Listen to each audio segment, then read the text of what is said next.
Assalamualaikum warahmatullahi wabarakatuh. My name is Dia Rahmadamani. Noun, kata benda. Noun atau kata benda adalah suatu kata yang digunakan untuk menandai orang, benda, hewan, tempat, dan konsep abstrak. Fungsi noun. Yang pertama, subjek kata kerja. Contohnya, Tommy telah menjalankan perusahaan sejak 1993. Pelengkap subjek atau objek. Contohnya, kami memanggilnya kakek. Objek langsung atau tidak langsung. Contohnya, guru memberikan beberapa nasihat kepada murid. Objek proposisi. Contohnya, dia sedang berjalan di trotoar ketika diserang. Macam-macam noun. Countable dan uncountable. Kata benda yang dapat dihitung dan sebaliknya uncountable noun.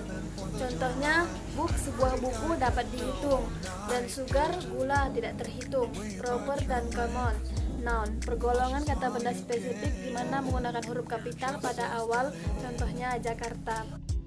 Abstrak dan konkret noun. Abstrak merupakan kata benda yang tidak dapat diamati dengan panca indera, contohnya love dan romance. Sedangkan konkret noun kebalikannya. Konkret noun dapat diamati dengan panca indera, contohnya book, flower.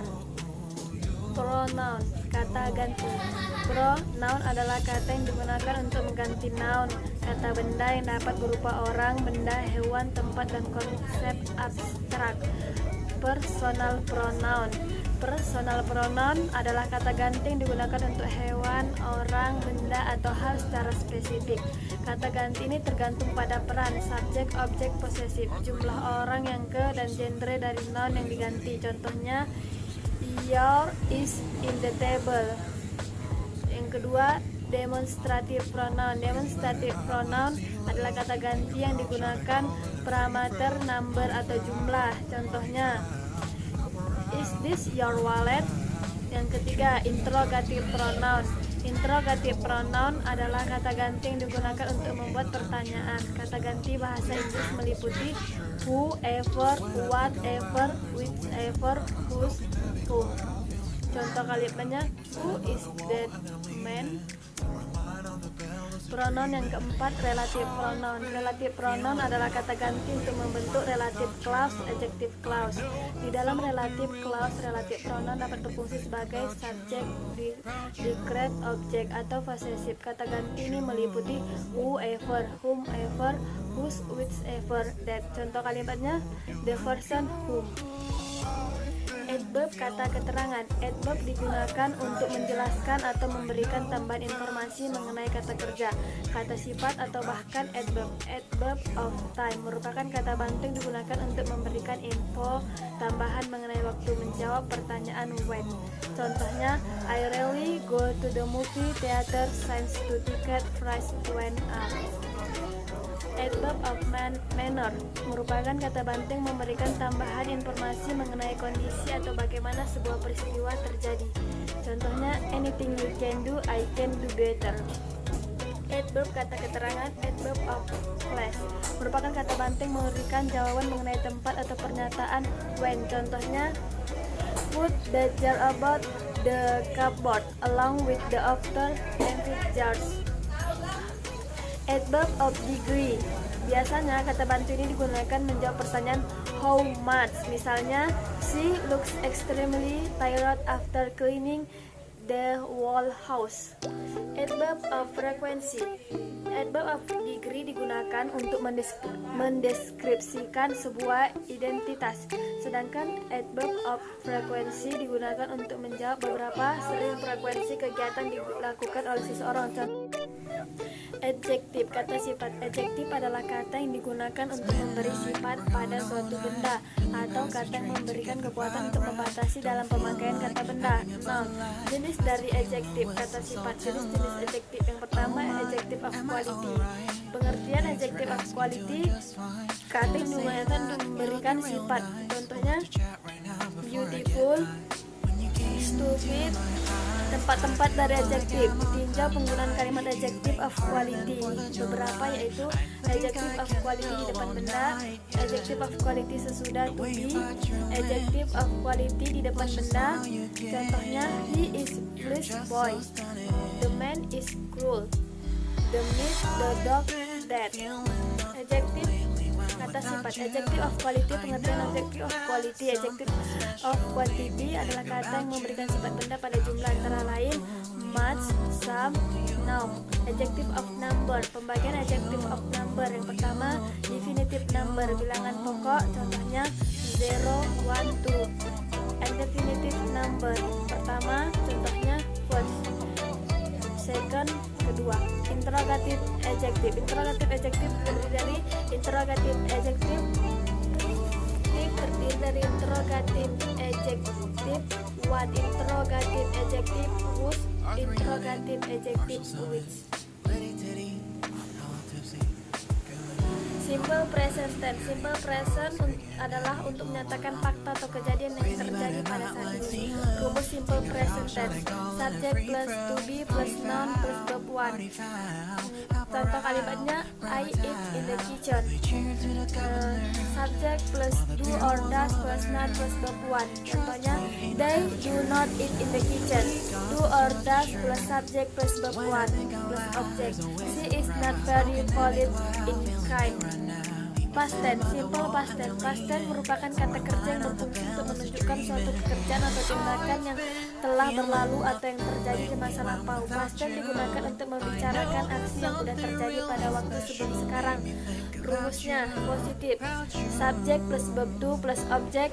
Contoh kalimatnya, Abdul went to Bali for holiday last Sunday. Negatif: subject plus did or plus not plus verb one plus object. Contohnya, I did not sleep well last night. Interrogatif: it plus subject plus verb to plus object. Did you see my bag on the table?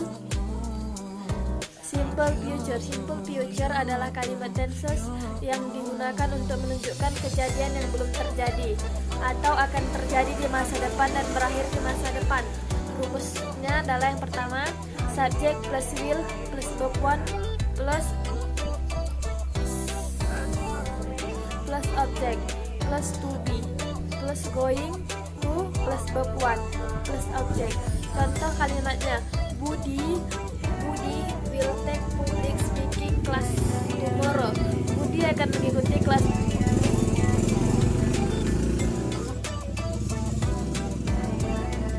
subject plus wing plus verb to plus object atau subject plus to be plus going to plus verb one plus object. Contoh kalimatnya, Budi will take public speaking class tomorrow. Budi akan mengikuti kelas public speaking besok. Peter is going to move to his new house next week. Peter akan pindah ke rumah baru minggu depan. Gerund adalah bentuk kata kerja yang diberikan tambahan huruf ing dan berfungsi sebagai kata benda nouns atau membedakan kata kerja. Jenis-jenis gerund: yang pertama, subject of sentence, subjek pada kalimat. Contohnya, singing is my hobby. Yang kedua, subject complement, pelengkap subjek. Contohnya, his hobby is reading. Hobinya adalah membaca. Objective complement, pelengkap objek. She likes shopping. Dia perempuan suka berbelanja. Conjunction merupakan kata atau kelompok kata yang berfungsi menghubungkan dua konstruksi gramatikal yang sama, yaitu kata phrase, force, atau clause. Kata atau kelompok kata ini dapat dibedakan menjadi koordinat, korelatif, subordinat, dan adverbial. Conjunction. Koordinat conjunction, kata hubung yang digunakan untuk menghubungkan dua kata dalam satu konteks kalimat padu, ex, for, and, but, or, yet, so. Concrete conjunction, concrelative conjunction, kata hubung yang digunakan untuk memberikan opsi dan tidak berdiri sendiri, ex, both, and, either, or, neither, or, not only but also, and whether, or. Subordinating conjunction, kata hubung untuk menggunakan dua clause, yaitu subordinating conjunction, kata hubung untuk menggunakan dua clause, yaitu independent dan dependent. X, I will forgive him as long as his at his spot. Artikel merupakan kata yang digunakan untuk membatasi pengertian dari noun, kata benda. Artikel atau kata benda terbagi menjadi dua macam, yaitu definitif dan indefinitif. Ada pula zero artikel yang berarti tanda kata sandang, indefinitif. Artikel a and a digunakan ketika kita ingin menunjukkan sesuatu yang belum tertentu. X, a young pussy, and whole glass. Definitive article digunakan untuk menunjukkan kata benda, baik dalam bentuk jamak atau tunggal. X, please give me the hammer. Zero article digunakan ketika kita menjelaskan bagaimana artikel digunakan dalam sebuah kalimat. X, happiness is contagious. Preposition adalah kata yang berfungsi untuk menunjukkan hubungan antara objek dan bagian lain di dalam kalimat. Macam preposition of time. Preposition menunjukkan time. Contohnya, he was born in July. Preposition of place. Preposition menunjukkan tempat dan posisi. Contohnya, he sat next to me. Preposition of movement. Preposition gerakan. Preposition of purpose menunjukkan tujuan. Contohnya, do you know how to set a table for dinner? Preposition of quantity or measures kan kualitas dan ukuran. I have been married for 2 years. Present perfect tense. Present perfect tense adalah kata yang digunakan untuk menyatakan suatu aksi atau situasi yang telah dimulai di masa lalu dan berlanjut sampai sekarang. Rumusnya subject plus have plus verb to. Contohnya, they have lived in Jakarta for long time. Subject plus have plus not plus verb 3. Contohnya, they have not lived in Jakarta for long time. Interrogatif, have plus subject plus verb 3. Have they lived in Jakarta for long time? Okay, thank you. Wassalamualaikum warahmatullahi wabarakatuh.